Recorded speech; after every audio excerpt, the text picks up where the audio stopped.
दोस्तों 2008 में रिलीज हुई फैशन मूवी का ये सीन देख लो। दोस्तों क्या होगा अगर मैं कहूँ फैशन इंडस्ट्री में ये सब कॉमन है, कभी गलती से दोस्तों तो कभी पब्लिसिटी स्टंट के लिए ये सब स्क्रिप्टेड होता है। और अब जरा दोस्तों फैशन मॉडल्स के ये सब फोटोज को देखो, lavish cars, expensive apartment, foreign tours और महंगे फूड आइटम। ये सब देख के दोस्तों आपको क्या लगता है फैशन मॉडल्स कितना अर्न किया करते होंगे? वेल दोस्तों सैलरी एक्सप्लोरर जो दोस्तों एक सैलरी कंपैरिजन और दोस्तों करियर रिसोर्सेस वेबसाइट है, उसमें दोस्तों ये लिखा गया है कि इंडिया के जो फैशन मॉडल्स हैं उनकी सैलरी दोस्तों पर मंथ 15,000 से लेकर 43,000 तक है। अब दोस्तों अगर उनकी सैलरी इतनी ज्यादा कम होती है तो वो फिर इतने सारे महंगे लाइफस्टाइल दोस्तों अफोर्ड आखिर कैसे कर पाते हैं? अगर दोस्तों मैं इसके ऊपर सीधी सीधी अगर बात करूं तो वो ये सब दोस्तों शोकेस कर पाते हैं, या फिर दोस्तों कुछ इलीगल तरीकों से जैसे कि प्रोस्टिट्यूट वगैरह, या फिर दोस्तों ये सब पॉसिबल हो पाता है उनको मॉडलिंग एजेंसी से लिए गए पैसों से। अब दोस्तों इसका मतलब ये होता है कि उनकी पूरी की पूरी जिंदगी एक डेप्थ में स्टक होकर रह जाती है। इन फैशन मॉडल की जिंदगी में दोस्तों पैसे आते कम है और जाते ज्यादा है उनके पास से। अब दोस्तों सबसे पहली चीज तो ये है कि उनको फ्रीक्वेंटली पेमेंट वाउचर मिलते रहते हैं। 2019 में फोर्ब्स में दोस्तों एक fashion researcher Julia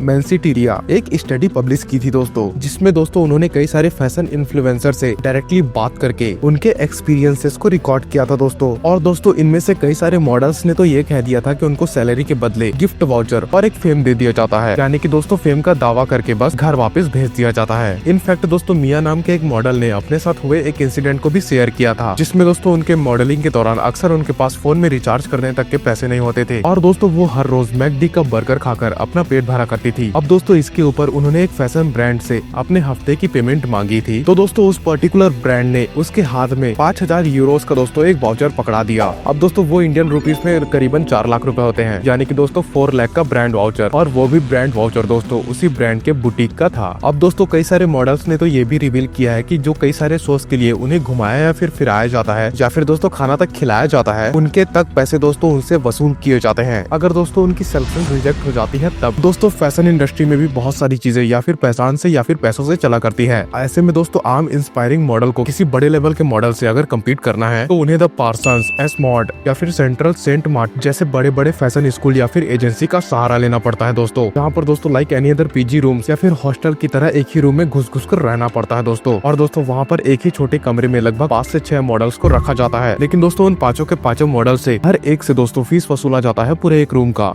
which basically means दोस्तों मार्केट प्राइस से 5 गुना ज्यादा फीस। अब दोस्तों इन सब के बावजूद एक मॉडल चाहते हुए भी इस सारे खर्चों से बाहर कैसे आएगी आखिर? अब चलो दोस्तों मॉडल्स को तो मजबूरी में अपना बैंक बैलेंस 0 रखना पड़ता है, लेकिन दोस्तों उनका साइज भी उनको 0 रखना पड़ता है, और जिसकी वजह से दोस्तों उन मॉडल्स के अंदर आ जाता है extreme obsession, and that is of size 0। देखो दोस्तों फैशन इंडस्ट्री में एक सिंपल सा रूल है, it's not the model size that dictates the dress size but the dress size dictates the model size. यानी कि दोस्तों अगर मॉडल कपड़े में फिट हो गई तब ठीक है, नहीं तो उसको दूसरी मॉडल से रिप्लेस कर दिया जाएगा। फॉर एग्जाम्पल दोस्तों जस्ट लुक एट दिस, एक रनवे मॉडल दोस्तों जो कि टिपिकली एक्सटूरियंस की शूटिंग हाई एंड डिजाइनर्स या फिर फैशन टैक्टिशियंस के साथ या दोस्तों उनके थ्रू वॉक करती है रैंप पे, उनके स्पेसिफिकेशंस को देखते हैं, इनके दोस्तों age, height, bust, waist and hip, basically दोस्तों इन्हीं दायरों में मॉडल्स को अपने आप को रखना पड़ता है। अब देखो दोस्तों जो मॉडल बिकनी पहनकर मॉडलिंग करती है या फिर दोस्तों फोटोशूट करवाती है, उनसे दोस्तों थोड़ा बस्ट साइज एक्सपेक्ट किया जाता है as compared to other model. सीधी सी बात है दोस्तों, अगर किसी मॉडल ने अपना 0 फिगर मेंटेन नहीं किया तो उसका रिप्लेसमेंट अवेलेबल रहेगा ही रहेगा। मतलब बेसिकली दोस्तों यहाँ पर बहुत ज्यादा कंपटीशन होता है, और वो कंपटीशन होता है दोस्तों पतला रहने का। इसीलिए दोस्तों मॉडल कई बार पतले रहने के लिए अपने बॉडी को अलग अलग तरीकों से हैरास किया करती है। सबसे पहले तो दोस्तों मेंस्ट्रुअल साइकिल को कंट्रोल करके। पीरियड्स में दोस्तों as we know there is bleeding and bloating of the all parts of the body including breast, waist and hips, और अगर किसी का 0 साइज नहीं होता तो उसको रिप्लेस कर दिया जाता है। अब इसका सिंपल सा सॉल्यूशन वो लोग क्या निकालते हैं, पिल्स लेकर, लेकिन ये पीरियड्स को कंट्रोल करने वाले पिल्स उनके बॉडी को और ज्यादा खतरे में डाल देते हैं, क्योंकि ये दवाइयाँ उनके अंदर और ज्यादा हार्मोनल चेंजेस ला देती है। और दोस्तों इसका एक और साइड इफेक्ट ये होता है कि कई बार फीमेल का बॉडी पार्ट बहुत ही ज्यादा इंक्रीज हो जाता है और डिक्रीज हो जाता है, और दोस्तों ऐसा कई मॉडल्स के साथ हुआ भी है, जिसकी वजह से दोस्तों उनका मॉडलिंग करियर हमेशा के लिए खत्म हो चुका है। दोस्तों यहाँ पर आप ब्लीडिंग को तो कंट्रोल कर सकते हो, लेकिन खाने को कैसे कंट्रोल करोगे? मींस उनको खाना तो खाना पड़ेगा ना। और कई सारे मॉडल दोस्तों अपने 0 साइज को कंट्रोल करने के लिए कॉटन बर्ड्स तक खाने लग जाती है, जिसमें बेसिकली छोटे छोटे कॉटन बॉल्स को सिंपल ऑरेंज जूस में सोक करके खा लिया जाता है दोस्तों।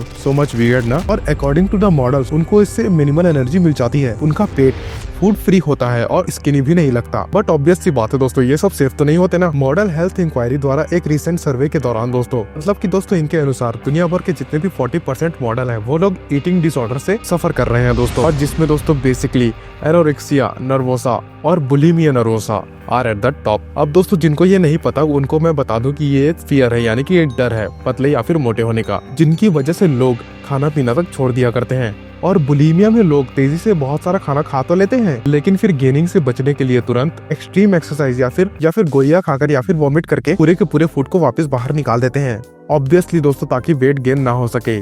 अब दोस्तों जस्ट बिकॉज ये साइकोलॉजिकल डिसऑर्डर है, इसका मतलब ये नहीं होता कि ये जानलेवा नहीं है, क्योंकि मात्र एक ही साल के अंतर्गत यानी कि अगस्त 2006 से लेकर फरवरी 2007 तक करीबन 3 यंग मॉडल दोस्तों इनकी डेथ हो गई थी। अब दोस्तों इस इंडस्ट्री की कहानी यहीं पर खत्म नहीं होती। इस इंडस्ट्री में दोस्तों कुछ इलीगल एक्टिविटीज भी चला करती है, जैसे कि दोस्तों आप समझ ही गए होंगे, सेक्स और प्रोस्टिट्यूशन। फैशन इंडस्ट्री में दोस्तों ज्यादातर मॉडल्स की एक्सपायरिंग टाइमलाइन क्या होती है मालूम है दोस्तों? 30 ईयर्स तक, यानी कि 30 ईयर्स के बाद उनको 15 से 16 ईयर वाले यंग मॉडल से रिप्लेस कर दिया जाता है।